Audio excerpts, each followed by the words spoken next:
Welcome to India. Yes, we've just literally arrived in India and made it to my hotel in Candalim, Goa. Lovely 2-star hotel.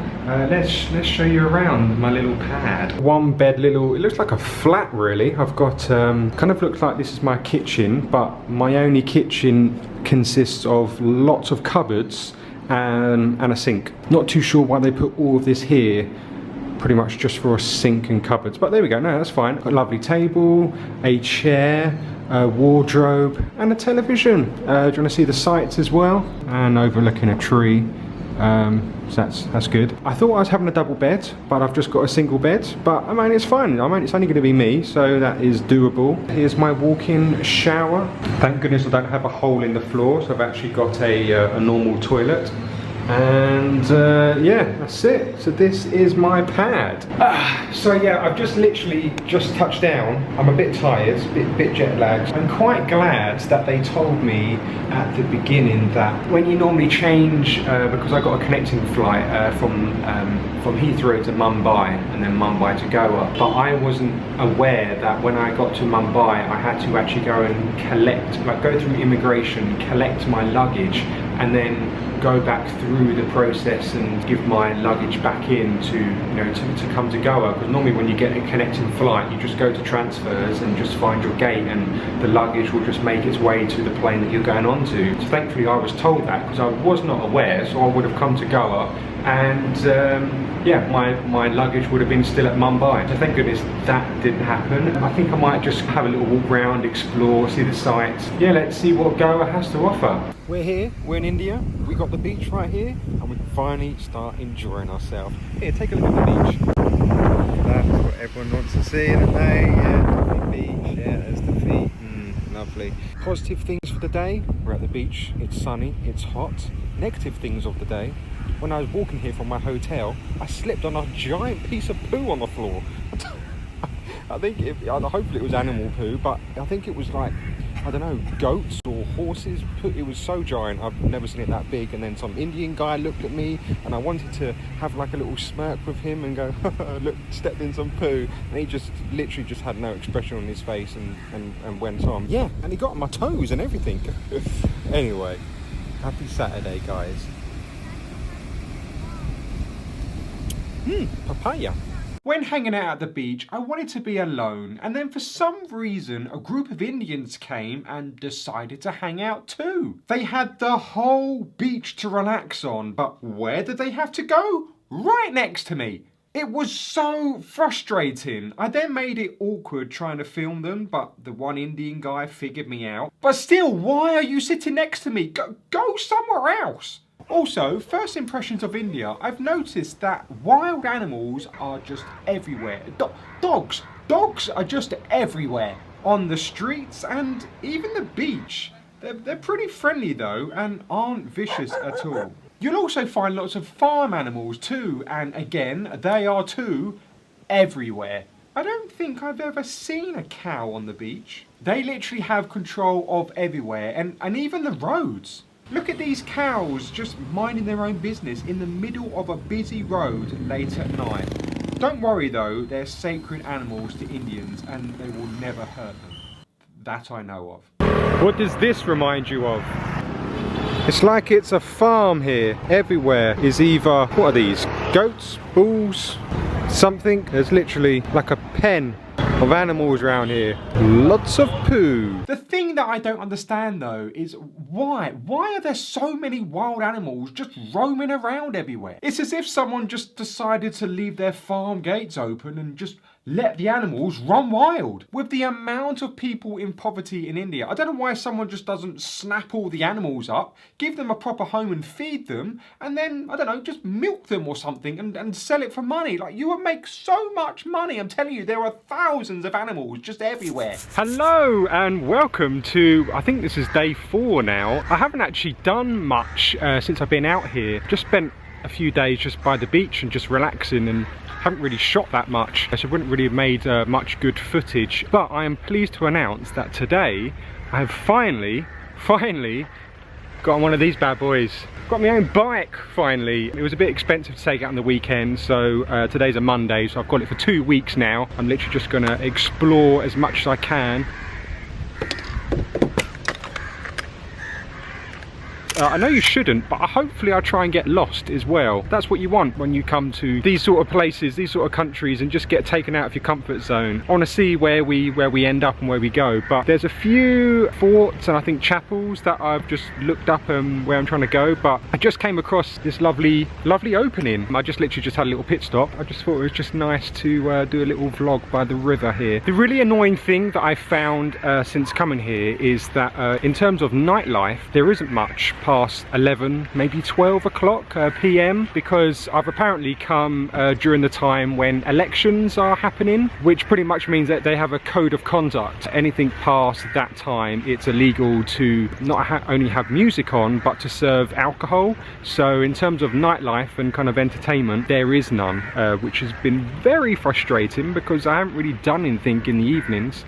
Or in the night time, sorry. So yeah, I wasn't aware of that before I came out here. I thought it was going to be in more May, but for some reason they pretty much shut everything down a month prior to elections, which makes absolutely no sense. Not only is it frustrating for tourists because you come out here and there's just nothing to do in the night time, but it's frustrating for the actual people that live here because they make no money during the trade. Some people are 30, 40, 50% down on money from tourists. So yeah, it's a stupid thing, but I think this is the last year that it's happening. I don't think it's happening next year, so I've been told. Well, which is great because I might not even be here next year. I want it to happen now. You know, I want to stay out until the very early hours of the morning, not be tucked up in bed before midnight. Ugh. Welcome on the road. Yeah, finally on our bike. Hopefully you can hear me. But I tell you, there's oh god.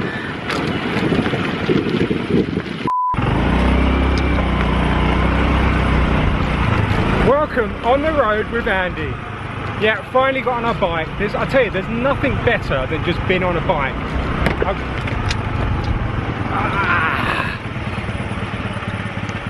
Helmet came off.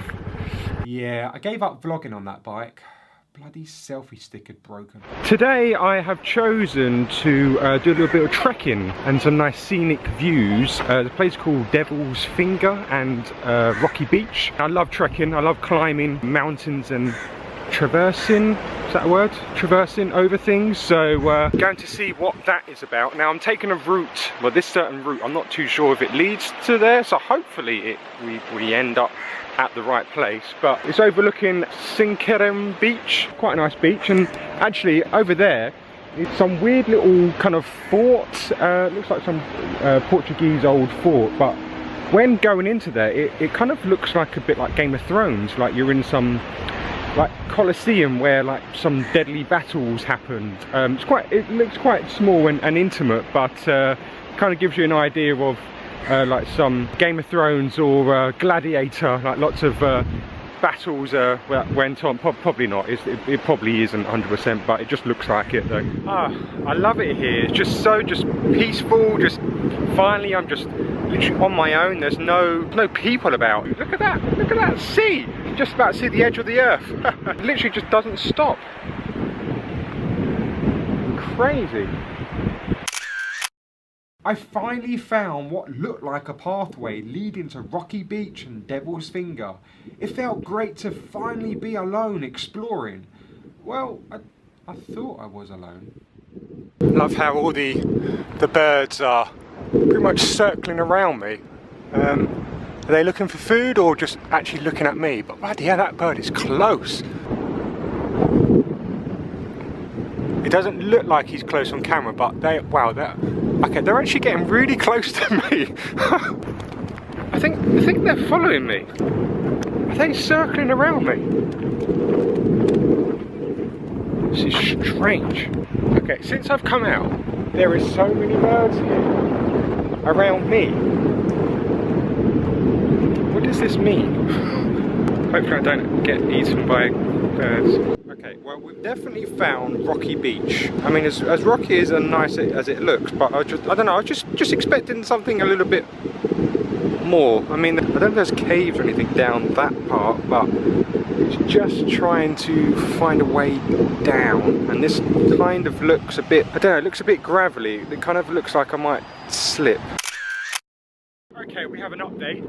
I'm still alive. The birds haven't eaten me, although they still do randomly still hover above me. Maybe they think I've got food or something. So that was Rocky Beach. We are trying to get to Devil's Finger. What the hell it bloody is, I don't know. But it's somewhere over there. But after trekking a little bit more, there's a fence here, so it's stopping me from going any further. I mean, I guess I could go down and then maybe try and go if there's a clearing up, but I really don't fancy risking it down there because it's lots of very little stones and pebbles, and that's very slippery. There's no kind of like landing. The only landing is the bottom, so I don't fancy doing that. As much as I love danger and risking my life, yeah, that looks a bit uneven to me. It's a bit annoying. I am very tempted to go down there. So we made it to Fort Aguada, as well as the trekking, but I'm glad I didn't have to pay to come in here because there's not really much to do. Okay, yeah, this was a fort operated by the Portuguese back in the day. There is a prison a little bit more down the hill that I'm going to try and go to after this, but all that is here is just a fort and a lighthouse. That's about it, and a water storage tank. Aguada or Aguda in Portuguese means something to do with water. I was reading something but I've forgotten it. Yeah, there's just not really much to do. It's just a big square, and I don't know what these red like little pillars are. I don't know if like a building used to be there. I know they're kind of like air vents that lead down to, I don't know, whatever's underneath the water. I don't know if they're like used to be fountains or something. I'm guessing this could have been maybe a prison cell at the time.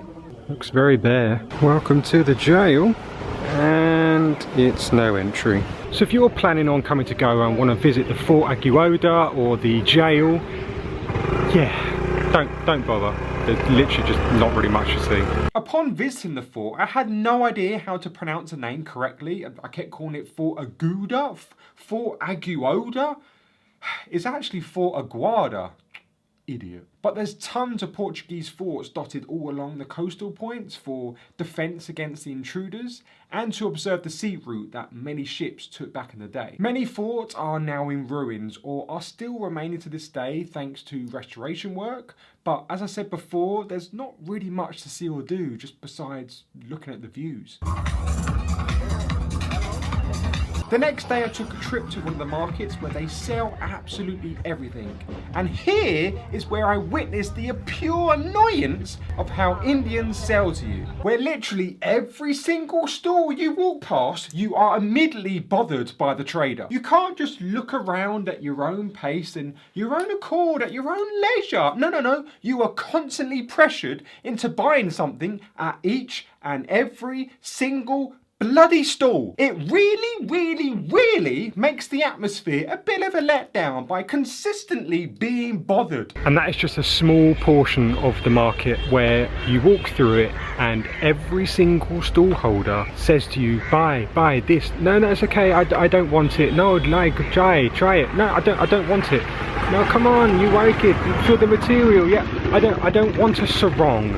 They will not suit me. No, try this t-shirt, the pashmir, the bracelet. No, if I wanted it, I would have it. I would look at it, but I'm not looking at it. I just don't understand the sales techniques of Indians. Like, it just drives me mad. And you want to be nice and polite, you don't want to get into arguments, but when it's like the 100th person saying, hey, buy this, I'm like, no, if I wanted it, I would look at it and then buy it. I was walking through the market and saw some nice shirts. I went in there, I didn't get hassled. The owner said hello once and it was fine. Instantly I knew that she wasn't Indian and I asked where she was, and she was Israeli. So it just shows just the different techniques of what they do, because I could go in there with ease, I could look around, no hassle, no buy this, have this. No, off. I don't want it. I'm not really an argumentative person, but when you push my buttons 100 times, then I will start to snap. And the also bloody annoying thing is, when riding up here from where I'm staying, about half an hour drive, I got stopped by the police. Not because I wasn't wearing a helmet, because I don't have an international driver's license, something that I've never heard of before. I have driven in America, in Thailand, in Vietnam, in India before, and I have never been stopped or never been asked for an international driver's license. So yeah, the police pulled me over, said, where's your international driver's license? I showed them my driver's license, but they asked for international driver's license. I said, this is it, this is my driver's license, have this. And they're like, no, you need international driver's license. So it's like, you know, pay up. I'm like, oh. How much have I got to pay up? What's the fine? So he said it was 500 rupees, which is about £5, but it's still the principle. Like I shouldn't have to pay. It's not. I'm not doing like a criminal thing. Yes, all right. I can hear you beeping. I still have a driver's license, but just because it's a different country, like I don't know. But I've driven in India before. I've never had a problem. I didn't have 500, so I gave him 2,000, and he said he'd give me change, and he only gave me 1,200 change. So I was 300 missing. I was like, hello, more money? He said, no, drive on. I'm like, I literally felt like I don't care that it was a police officer. I literally felt like saying, no, give me my money. When I got pulled over, about 10 more minutes down the road, I got stopped by more police officers, and he's like, hey, pull over. And before he even said anything, I said, I've just been stopped by one of the other police officers. And he said, where? I said, down there, Kalangut, Baga Beach.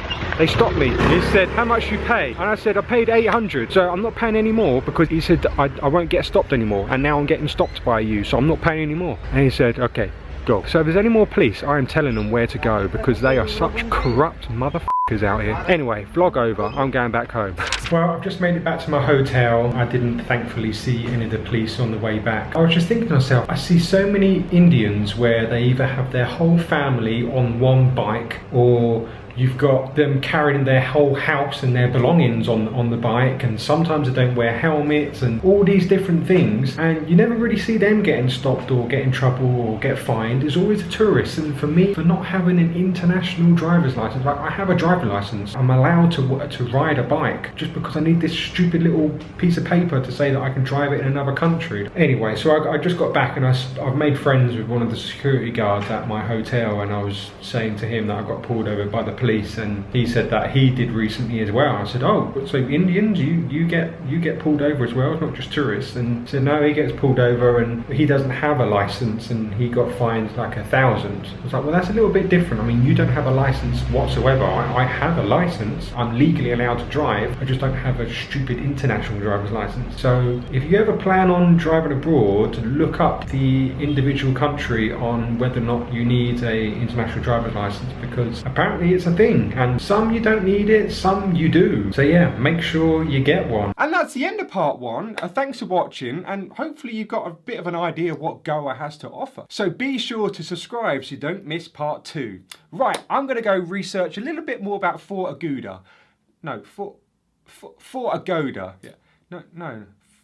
Fort Aguoda. Whatever the bloody hell it is. Right, I'll see you next time, guys. Oh, Fort Aguada, you bloody idiot.